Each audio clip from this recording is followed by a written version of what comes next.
Eh bien salut à toutes et à tous, c'est Louis Bertignac, petite référence musicale pour ceux qui connaissent. J'espère que vous allez toutes et tous très bien. Aujourd'hui on se retrouve ensemble pour parler d'un petit sujet que j'aime énormément. On va parler ensemble des habitudes. Qu'est-ce que c'est qu'une habitude? Comment ça fonctionne? Comment faire des habitudes puissantes? Comment prendre de bonnes habitudes et comment perdre des mauvaises? Un long sommaire qui nous attend dans cette vidéo. Je pense que la vidéo va être un petit peu longue, alors attache bien ta ceinture parce qu'on est parti de suite. Qui souhaites-tu devenir? C'est une vraie question que je te pose au début de cette vidéo. Est-ce que tu veux devenir un sportif de haut niveau? Fais du sport. Est-ce que tu veux devenir un grand musicien? Joue de la musique. Est-ce que tu veux devenir businessman, milliardaire? Fais des affaires. Ça semble idiot, je sais, mais pourtant c'est la vérité. Et ça, les gens l'oublient bien trop souvent. Si tu veux devenir exceptionnel dans un domaine, il faut que tu t'y mettes à fond. Et les habitudes, la construction des habitudes va te permettre de réussir à faire cela beaucoup plus facilement. Et je vais commencer directement avec un conseil en or. Prends un modèle. Si tu veux devenir un grand sportif, par exemple, que tu fais du judo, je sais pas moi, t'es judoka, tu kiffes le judo et tu as envie de devenir un champion du monde de judo, tu veux avoir une médaille olympique au judo, eh bien prends un modèle, prends par exemple Teddy Riner, inspire-toi de lui, lis tout ce que tu peux trouver sur lui, regarde des interviews, lis sa biographie, j'en sais rien, identifie les modèles d'habitude qu'il suit et réplique-les. Tu vas me dire, mais c'est un petit peu bête parce qu'on n'est pas tous pareils, et ça c'est la vérité, bien joué à toi, tu as gagné un point. Le truc c'est qu'au début, quand tu veux te mettre à fond dans quelque chose et que tu n'as pas encore de système d'habitude qui est véritablement ancré dans le sol, eh bien ça va être compliqué pour toi, tu vas pas trop savoir où aller. Et le problème c'est que la plupart du temps, quand on veut se mettre à fond dans quelque chose, eh bien on se dit que, je viens de défoncer le trépied, je sais pas si tu l'as senti sur la vidéo, on se dit souvent que on va devoir travailler énormément, on va devoir bosser 16 heures par jour pour exceller dans quelque chose, parce que ça c'est comme ça qu'on a été formaté. À l'école, si on voulait avoir des bonnes notes, il fallait travailler encore et encore. Et même une fois que l'école était terminée, on nous donnait des devoirs à faire à la maison, etc. La vérité c'est qu'avec des habitudes, tu peux devenir exceptionnel sur le long terme. Et du coup, moi ce que je te conseille de faire là directement au début de cette vidéo, c'est de prendre un modèle, quelqu'un qui a réussi à faire ce que tu as fait. C'est pas forcément une star, hein, ça peut être quelqu'un de ta famille, je sais pas moi, ton grand frère qui a réussi à faire ce que tu aimerais faire aussi, et tu lui demandes quelles sont ses habitudes et tu vas répliquer ses habitudes, parce que l'être humain apprend par mimétisme. C'est comme ça par exemple que tu as appris à parler français. Quand tu es né, tu savais pas parler français, c'est parce que tes parents parlaient français que tu as appris par mimétisme. Donc il faut absolument que tu prennes un modèle pour créer une sorte de mimétisme et ensuite appliquer à toi-même leurs habitudes, et petit à petit, au bout d'un moment, tu vas pouvoir faire un petit peu à ta sauce, et évidemment, mais au début, ça te donnera une fondation solide, puisque si ces personnes-là ont fait ces choses-là, ces habitudes-là, eh bien, elles en sont là pas pour rien. Donc ces habitudes-là, elles seront forcément bonnes. Moi, ce que je peux te recommander, c'est d'identifier 3 à 5 habitudes vraiment très petites, très légères. Il ne faut pas du tout que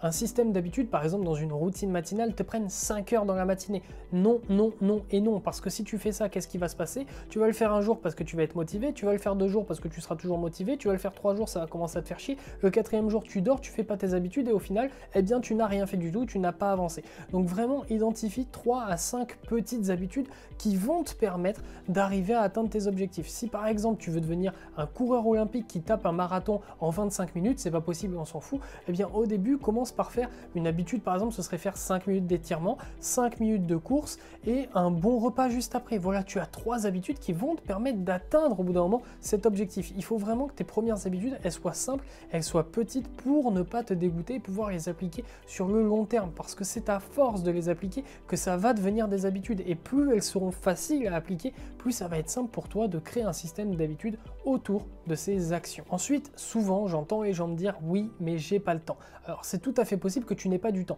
Moi, ça m'énerve les gens qui disent « si tu veux du temps, t'en as toujours et tout ». Non, la vérité, c'est qu'au bout d'un moment, quand tu travailles 8 heures par jour, que tu as 2 heures de transport, que tu as des gamins à aller chercher à l'école, qu'il faut les faire manger, etc., t'as pas forcément le temps. Au bout d'un moment, on n'est pas tous des cyborgs à vouloir aller travailler à 23 heures alors qu'on s'est levé à 5 heures du matin. Non, évidemment. Mais si tu penses que tu n'as actuellement pas de temps, par exemple que tu as envie de lancer un business, tu as envie de te lancer sur YouTube par exemple, tiens, soyons fous, soyons dingolitos aujourd'hui, tu as envie de te lancer sur YouTube, mais tu te dis pour l'instant j'ai pas le temps, je verrai ça dans 6 mois. Ça c'est libre à toi de le faire. Mais si tu n'as pas le temps actuellement, parce que ça prend beaucoup de temps de te lancer sur YouTube, etc., tu peux toujours créer un tout petit système d'habitude qui va te prendre par exemple 5 minutes, 10 minutes par jour seulement, et qui va te permettre en fait dans 6 mois d'avoir déjà accumulé de la compétence et de de la connaissance. Ce que tu peux faire par exemple, si tu as envie de te lancer sur YouTube, c'est 10 minutes par jour, regarder des vidéos YouTube sur comment tourner une vidéo, sur comment écrire un script de vidéo, sur comment monter une vidéo. Tu fais ça 10 minutes par jour, c'est rien du tout. Sauf que 10 minutes par jour, dans 6 mois, tu auras déjà 30 heures d'expérience. Et mine de rien, eh bien, dans 6 mois, quand tu auras vraiment le temps de te consacrer à fond sur ton projet, eh bien, tu auras déjà un petit peu d'expérience. 30 heures, c'est vraiment pas rien. On a fait une vidéo il y a quelques temps de cela qui t'apprenait à apprendre n'importe quel domaine en 20 heures, donc 30 heures, t'es tranquille. Et en faisant ça, vraiment, quand tu vas pouvoir te lancer à corps perdu dans l'activité que tu as choisi de lancer, eh bien, tout simplement, tu auras un petit peu d'avance. Tu ne partiras pas du point zéro, tu partiras de plus 30 heures. Et ça, vraiment, ça te permettra ensuite de dérouler tranquillement le tapis rouge sous tes petits pieds, tac, tac, tac, tu marches sur le tapis. Maintenant, on va voir ensemble comment fonctionne une habitude. Et avant de passer directement au mécanisme, on va dire, de l'habitude, j'ai envie de défoncer vite fait, bien fait, une idée reçue qui est que la volonté peut tout, que si on veut, on peut, blablabla. Alors ça, évidemment, c'est des conneries. La volonté, ça ne fait pas tout. Parce que la volonté, le problème, c'est que c'est un sentiment qui s'en va. La volonté ne peut pas tout. C'est la discipline qui peut. La discipline, c'est simplement de mettre des habitudes en place et de les répéter tous les jours, quoi qu'il arrive. La volonté, la motivation, tout ça, ce sont des états d'esprit. Et un état d'esprit, on le sait, c'est passager. Si un jour tu t'es fait larguer par ton copain ou ta copine, eh bien t'étais triste. Est-ce que maintenant que ça fait 10 ans, t'es toujours triste? Non, parce que ce sont des états d'esprit qui viennent et qui s'en vont. Et la volonté, tu peux l'avoir aujourd'hui. Tu peux te dire, allez, let's go, je vais courir tous les jours. La vérité, c'est que dans 3 jours, dans 4 jours, ta volonté, elle sera partie. Et c'est normal, hein. Il faut absolument pas culpabiliser de ça. Personne n'a une volonté comme ça à toute épreuve qui va aller tous les jours de l'avant encore et encore. Alors évidemment, il y a toujours des contre-exemples de personnes qui, du jour au lendemain, ont arrêté de fumer, arrêté de bouffer de la merde, ont commencé à courir 5 heures par jour, ont lancé 4 business, ont acheté 3 voitures.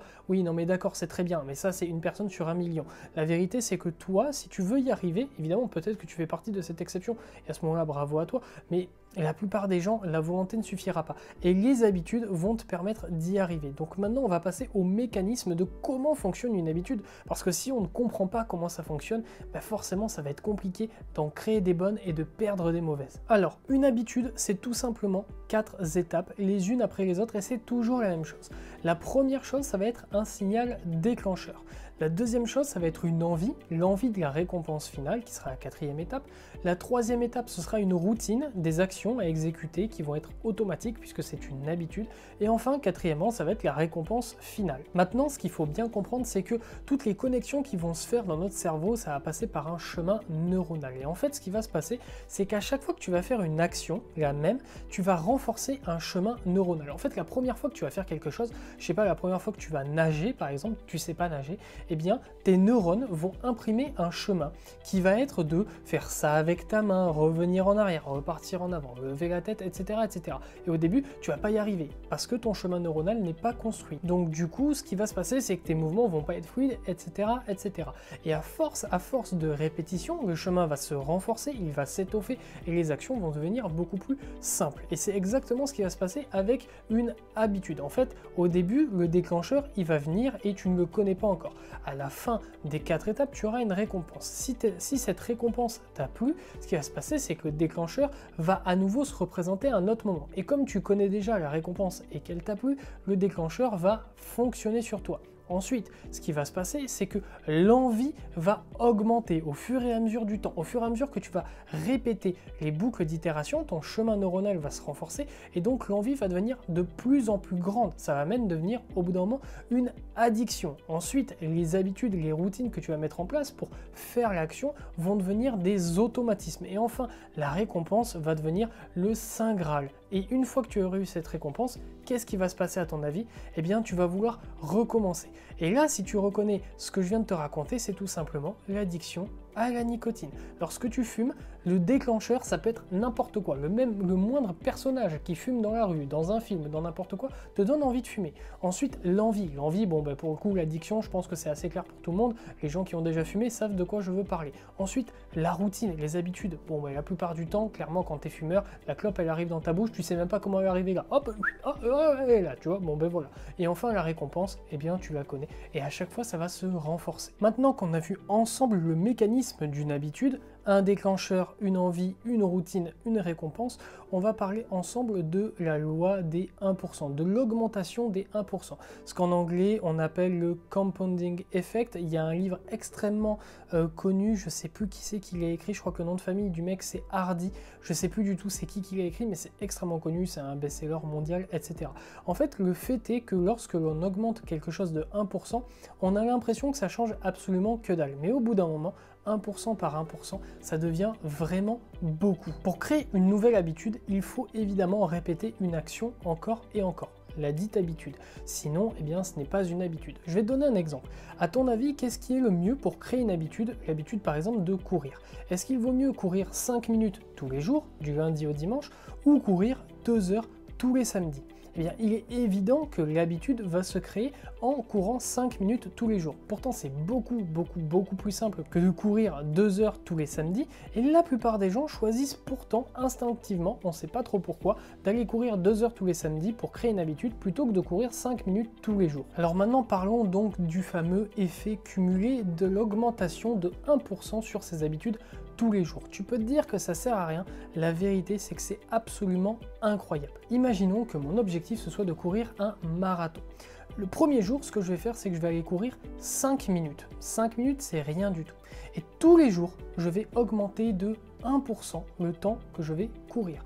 Donc 5 minutes, c'est 300 secondes. Donc le jour 2, je vais courir 303 secondes. Donc littéralement 5 minutes et 3 secondes. Et le jour 3, je vais continuer comme ça, 1% de 303, etc., etc., etc. Désolé, je ne vais pas te faire tous les calculs mathématiques de tête, je les ai déjà fait sur ma feuille de type digital qui s'appelle un iPad, donc je ne vais pas m'amuser à te refaire les calculs de tête. Ce que je veux dire par là, c'est que si tu commences le premier jour à 5 minutes et que tu augmentes tous les jours de 1%, tu as l'impression que tu vas absolument arriver nulle part. Eh bien non, parce qu'au bout d'un an, tu seras capable de courir 3 heures tous les jours. Alors bon, là c'est exagéré puisqu'au final courir 3 heures tous les jours, je pense que c'est le meilleur moyen de flinguer tes genoux et de marcher toute ta vie dans un fauteuil roulant, ce qui d'ailleurs du coup ne s'appelle pas marcher, donc c'est pas un bon exemple à appliquer, mais c'est un bon exemple statistique. En partant de 5 minutes tous les jours, au bout d'un an, en augmentant de seulement 1%, tu arrives à 3 heures tous les jours.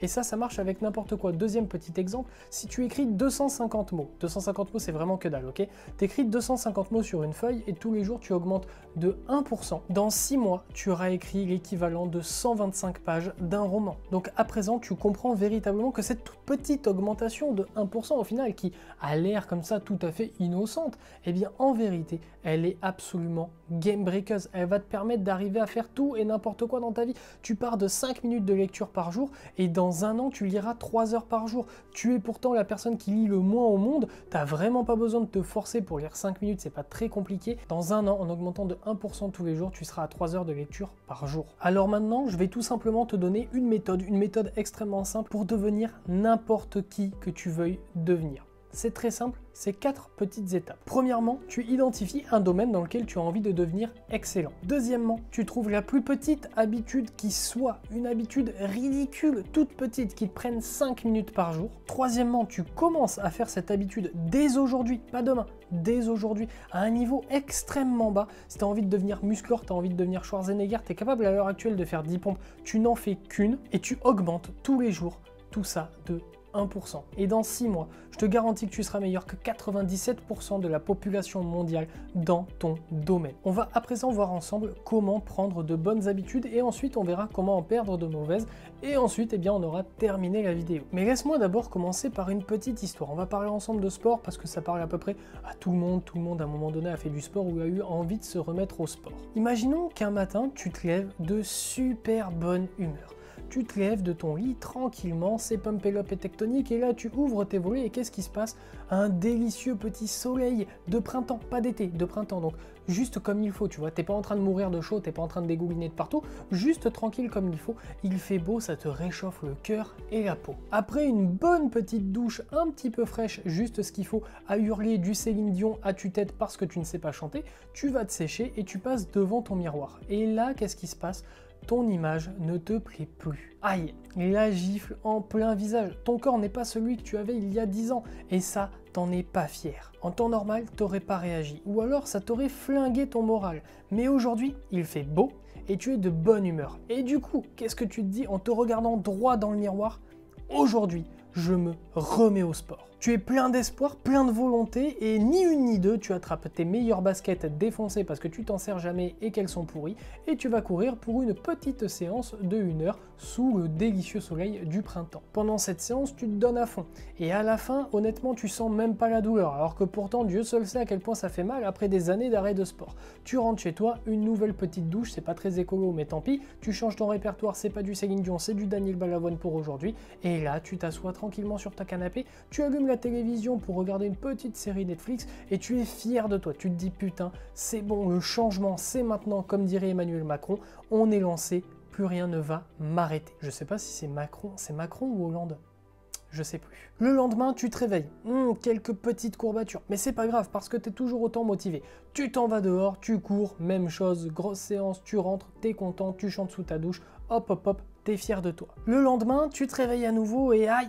Et là, par contre, ça va vraiment pas. Là, t'as cassé tes jambes en deux, là, c'est plus possible. Les quadriceps, les ischio-jambiers et les mollets, ils t'ont dit stop, c'est bon, on arrête. Et qu'est-ce que tu te dis? Eh bien, tu te dis que bon, après ces 2 magnifiques séances, ces 2 journées d'entraînement, un petit jour de repos est bien mérité. Tu restes chez toi. Le lendemain, on est lundi. Et là, patatras. La semaine recommence, toutes les activités que tu connais, le travail, le métro, le boulot, le dodo, blablabla, tu connais, elles viennent te rattraper. Et aujourd'hui, t'as pas envie d'aller courir. Dommage pour aujourd'hui, ça fait 2 jours d'arrêt. Et tu sais quoi, demain, t'auras pas non plus envie d'aller courir. Et après-demain, non plus. Voilà, bravo, tu as couru 2 jours et tu ne t'es absolument pas remis au sport. Ce que je viens de te faire là, c'est une petite histoire pour te donner précisément, et j'ai été très précis, le mode d'emploi pour échouer à absolument toutes les prises de bonnes habitudes que tu vas vouloir faire durant ta vie. Maintenant qu'on a eu ce magnifique mode d'emploi narré avec la prose de J.K. Rowling himself, plutôt herself, eh bien on va passer ensemble à la méthode pour réussir à développer de bonnes habitudes. Je pense que c'est ce qui t'intéresse le plus. Dans un premier temps, ce que tu vas faire, c'est que tu vas prendre une décision. Tu vas prendre un objectif, ok, et tu vas être absolument clair, net et précis dessus. J'ai même écrit carrément là sur ma feuille numérique, comme on appelle, eh bien une tournure de phrase qui va te permettre de tout mettre. Ce que tu vas faire, c'est que tu vas dire je vais, routine, donc par exemple je vais courir tous les lundi, mercredi et vendredi pour perdre 10 kilos. Là déjà tu as précisé ton attention. Tu sais que tu veux courir. Petit problème technique, la caméra, c'est-à-dire mon téléphone, a décidé de me dire d'aller me faire foutre que la vidéo était terminée. Donc eh bien je suis de retour après un léger laps de temps. Donc du coup on va reprendre où on en était. On en était donc à la phrase je vais courir. Tu mets ta routine que tu veux tous les lundi, mardi, mercredi, jeudi, vendredi, tout ce que tu veux, pour atteindre un objectif, perdre 10 kilos par exemple. Déjà là, tu as donc précisé ton intention formellement et précisément.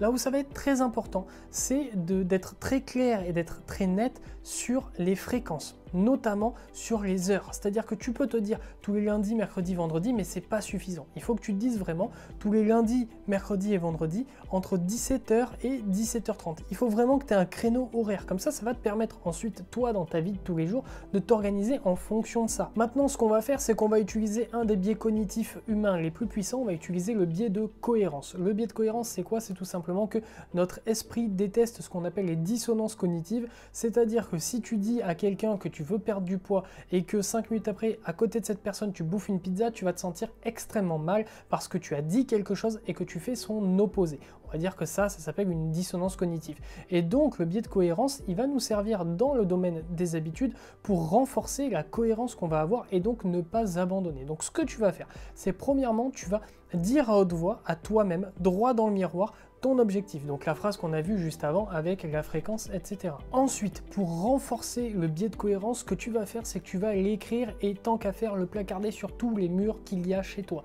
dans ta chambre, sur ton frigo, sur ton paquet de pizza surgelé, sur tes chaussures, où tu veux, tu l'écris absolument partout. Et enfin, troisième façon de vraiment renforcer le principe de cohérence à son maximum, c'est de le dire à tout le monde. T'appelles tous tes potes, tu leur envoies un message à tout le monde, tu dis à tout le monde, ok, à partir de lundi, je cours tous les lundis, mercredis, vendredis à 17h30 jusqu'à 18h pendant les 6 prochains mois, blablabla. Tu t'engages expressément auprès de toutes les personnes que tu connais. Comme ça, quand les autres personnes que tu connais, elles vont venir te voir et elles vont te dire, au fait, Jean-Luc, t'en es où là de ton petit truc, là, ton petit numéro de coureur cycliste? Eh bien toi, ce que tu vas pas avoir envie, c'est de leur dire ouais non, j'ai abandonné parce que je suis nul. Non, t'as pas envie de dire ça, évidemment. Donc ça va te permettre de tout le temps avoir un petit peu ce truc en toi qui va te dire tu vas pas passer pour un con, ok? Donc tu vas y aller à fond et tu vas réussir. Une autre méthode que j'ai envie de te donner qui va te permettre de développer des habitudes beaucoup plus facilement, c'est d'ajouter une nouvelle bonne habitude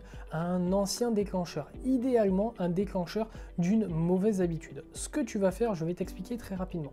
Imaginons par exemple que le fait de fumer, ça vienne comme habitude, comme déclencheur avec le fait de boire ton café le matin. Donc le matin, tu te lèves, ni une ni deux bonnes petites tasses de café, une petite clope et tout le monde est content. Ce que tu vas faire, c'est que tu vas ajouter une bonne habitude grâce à ce déclencheur. Le déclencheur, c'est le café. Ce que tu vas faire, imaginons que tu as envie de te mettre à la lecture, que c'est un truc qui t'intéresse, tu vas tout le temps mettre un livre à côté de ta cafetière, à côté de ta tasse à café, à côté du sucre, de ce que tu veux. Comme ça, tous les matins, quand tu vas te lever et que tu vas aller boire ton petit café délicieux, eh bien tu auras toujours un livre à côté. Et à ce moment-là, ce que tu peux faire, eh bien c'est tout simplement lire pendant 5 minutes. C'est rien du tout, 5 minutes. Et demain, qu'est-ce que tu fais si tu as bien suivi? Tu augmentes de 1%. Et après-demain, de 1%, etc., etc. Du coup, en fait, ce qui va se passer, c'est que ton déclencheur va être, par exemple, le café. La lecture va devenir une routine là-dedans. Et ce que tu peux faire, c'est au début ne pas toucher à ta mauvaise habitude. Donc là, par exemple, on parle de la clope. Eh bien ça, tu n'y touches pas. Comme ça, tu auras une récompense. La récompense ne sera plus uniquement de boire ton café avec ta clope. Ce sera de boire ton café en lisant avec ta clope. Tu vois ce que je veux dire? Et au final, ça va te permettre de créer de bonnes habitudes grâce à des mauvaises en empilant les déclencheurs avec de nouvelles habitudes. Maintenant qu'on a parlé de tout ça, j'aimerais juste faire un point très rapide. Pour le coup, ça va être très rapide sur le pouvoir que ça te donne. Parce que la vérité, c'est que si tu appliques tout ça, la loi des 1%, l'effet cumulé, etc., et tous mes conseils que je t'ai donnés jusqu'à présent, tu vas être véritablement capable de créer de bonnes habitudes et des habitudes qui vont durer sur le temps. Le truc, c'est qu'il ne faut pas non plus commencer à te sentir trop chaud et te dire que tu vas commencer à faire 25 trucs à la fois. Non, la règle d'or, c'est toujours faire une nouvelle habitude par une nouvelle habitude. Une fois que ta première habitude, par exemple lire 5 minutes par jour, sera consolidée, que ça fera par exemple 1 mois ou 2 mois que tu l'as fait tous les jours, à ce moment-là, eh bien tu pourras ajouter une nouvelle habitude dans ta routine ou dans une autre routine. Ce que je veux dire par là, c'est que si tu commences à vouloir révolutionner toute ta vie du jour au lendemain, eh bien tu vas tout simplement échouer parce que ça va faire trop de choses en même temps à changer, ton cerveau il va pas encaisser et tu vas vouloir te réfugier dans ta zone de confort. C'est pour ça que la plupart du temps on n'arrive pas à changer ses habitudes, à en perdre de mauvaises parce qu'elles font partie d'une zone de confort et à en prendre des nouvelles parce qu'elles ne font pas partie de cette zone de confort. Donc si tu commences à vouloir que 5 heures de ta journée soient complètement différentes du jour au lendemain, eh bien ce qui va se passer c'est tout simplement que tu vas aller droit dans le mur et que tu ne vas pas y arriver. Maintenant, on va voir ensemble comment perdre une mauvaise habitude. Premièrement, j'ai envie de te parler de ce qu'on appelle l'identité. En fait, le truc c'est que la plupart des gens n'ont pas la bonne identité, n'ont pas la bonne image d'eux-mêmes lorsqu'ils essayent de créer des nouvelles habitudes et du coup, eh bien ça coince. Je vais te reprendre l'exemple du sport parce qu'en vrai, il est parlant pour énormément de personnes. La plupart des gens qui sont par exemple un petit peu en surpoids, ils vont vouloir recommencer à faire du sport ou se mettre au sport tout simplement. Bon, ce qui va se passer, c'est que ces personnes-là vont se voir comme des personnes en surpoids qui font du sport. Et à ce moment-là, l'identité n'est absolument pas la bonne. Il y a encore une fois une dissonance cognitive parce que si tu es quelqu'un en surpoids, tu n'es pas quelqu'un qui fait du sport. Ton cerveau, il va faire une association de ce type-là dans ta tête. Et à ce moment-là, si tu te vois comme quelqu'un en surpoids qui fait du sport, tu n'es pas un sportif. Non, quand tu fais du sport, tu n'es pas en surpoids et tu reprends le sport. Tu es un sportif. À chaque fois que tu vas faire du sport, tu es un sportif. Tu réfléchis comme un sportif. Quand tu manges ton putain de riz et ta dinde avec des haricots verts cuits à la vapeur qui n'ont aucun goût et c'est dégueulasse, tu ne le fais pas parce que tu essayes de perdre du poids. Tu le fais parce que tu es un sportif. Quand tu commences à lire 50 livres par an, tu ne le fais pas pour essayer d'augmenter tes connaissances. Tu le fais parce que tu es un businessman ou une businesswoman qui a envie de tout déchirer sur sa route. Il faut absolument que tu changes ton identité. Quand tu ne fumes plus pendant 2 jours, tu n'es pas en train d'arrêter de fumer. Tu n'es pas en train d'essayer de ralentir la clope. Tu es non-fumeur. Il faut vraiment que ça rentre dans ta tête. Tu changes ton identité, la façon que tu as de te voir. Toi, ça vraiment, ça va être très important pour perdre une mauvaise habitude et même au final pour en prendre une bonne. Une autre façon de perdre ces mauvaises habitudes, c'est de rendre l'accès au déclencheur impossible, puisqu'on l'a vu dans le système et le fonctionnement d'une habitude, tout commence toujours par un déclencheur. Imaginons que tous les matins, quand tu vas au taf, eh bien, tu passes devant une boulangerie et à chaque fois tu t'arrêtes pour prendre un croissant parce que c'est délicieux, ça sent bon, ça sent le beurre, miam miam, le bon croissant. Et toi, tu as envie d'arrêter de bouffer des croissants tous les jours parce qu'au bout d'un moment, le cholestérol il est en train de te mettre un taquet dans la nuque. Eh bien, ce qui va se passer, c'est que ça va être très compliqué, on l'a vu déjà, avec la volonté d'arriver à arrêter ça. Ce que tu vas faire, c'est tout simplement que tu vas rendre le déclencheur inopérant. Tu vas supprimer le déclencheur. Comment est-ce que tu vas faire? Tu vas juste changer de chemin. En fait, au lieu de passer devant la boulangerie à chaque fois que tu vas au taf, tu prends une rue à gauche plus tôt, tu sors une rue à droite plus tard, et ce qui va se passer, c'est que la boulangerie, tu vas même pas la voir. Et du coup, tu n'auras pas le déclencheur. Alors évidemment, ça marche pas pour tout, parce que dans certains cas, par exemple une addiction, si je te dis d'arrêter de fumer, juste tu vas plus au bureau de tabac, oui bon, c'est bien mignon, mais au bout d'un moment, tu vas tellement péter un câble que tu vas aller au bureau de tabac, même s'il est à 400 km de chez toi. Donc du coup, ça va être compliqué. Mais évidemment, sur les autres mauvaises habitudes qui ne sont pas des addictions profondes, là pour le coup, où il y a besoin même d'un suivi médical, eh bien ça va véritablement te permettre de faire la différence. Pense à Syracuse qui a brûlé ses propres bateaux durant l'attaque de Carthage.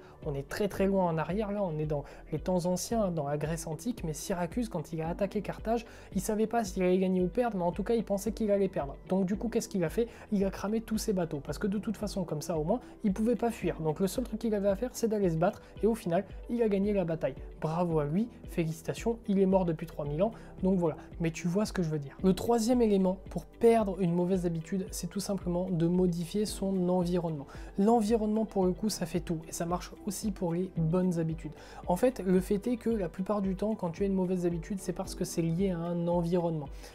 Je sais pas si tu as déjà remarqué, mais il y a beaucoup de gens qui le remarquent, quand tu déménages, eh bien c'est le meilleur moment pour commencer à faire de nouvelles choses. Te mettre au sport, commencer à lire, faire ce que tu veux, arrêter de bouffer Uber Eats tous les jours et faire la cuisine. Quand tu changes d'environnement, les choses sont beaucoup plus simples. Et je vais te prendre un exemple très simple. Quand j'étais à la fac, j'ai fait une fac d'économie. Quand j'étais chez moi, c'était pas forcément toujours évident de travailler.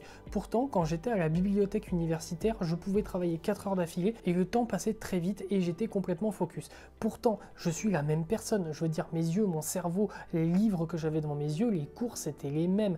Mais je n'étais pas dans le même environnement. Je n'étais pas dans ma chambre avec la possibilité de lancer une game sur mon PC, la possibilité d'aller boire un café toutes les 10 minutes à la machine à café de chez moi, etc. etc. Au final, j'étais dans un endroit qui avait un environnement qui était propice au fait de travailler. Et pour perdre de mauvaises habitudes ou pour créer de nouvelles habitudes, il faut tout simplement que tu modifies ton environnement en conséquence. Par exemple, si tu veux prendre l'habitude de lire, eh bien ce que tu peux faire, c'est sur une étagère, virer tout ce qu'il y a, tous les vieilles photos là, de famille. De toute façon, tu détestes ta famille, tout le monde le sait, et tu mets des livres partout. Si tu as envie d'arrêter de regarder ton smartphone tous les matins en te réveillant et perdre 1 heure de ta vie sur Instagram alors que la journée vient juste de commencer, eh bien mets ton smartphone dans ton salon et pas dans ta chambre et achète-toi un réveil à 5 balles qui te permettra de te réveiller le matin. Change l'environnement dans lequel tu évolues en fonction de ce que tu veux faire. Si tu veux perdre une mauvaise habitude, change l'environnement. Si tu veux en prendre une nouvelle, change l'environnement. Essaye de t'adapter. Trouve des moyens créatifs,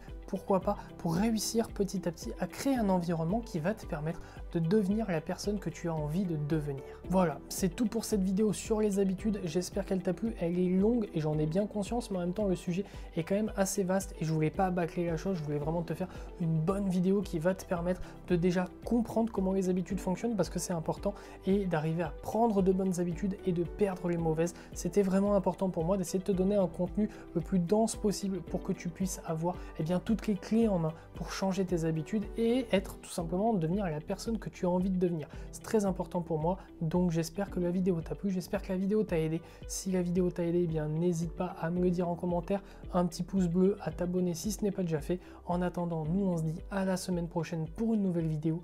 Restez fort, restez focus et surtout, prenez soin de vous. Tchuss.